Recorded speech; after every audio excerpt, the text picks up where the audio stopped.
दोस्तों ये home theatre repair होने के लिए आया था, इसमें नो साउंड की प्रॉब्लम थी।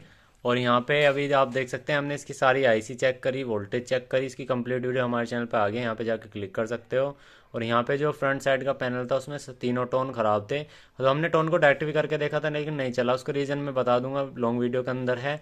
क्योंकि एक एक छोटी सी दिक्कत थी, उसके बाद हमने टोन चेंज करे और हमारी प्रॉब्लम सॉल्व हो गई है। लेकिन डायरेक्ट चेक कर रहे थे जब क्यों नहीं चल रहा था, उसकी प्रॉब्लम का मैंने सारा सोल्यूशन बताया। वीडियो को, चैनल को सब्सक्राइब करना, थैंक यू, लाइक कर देना।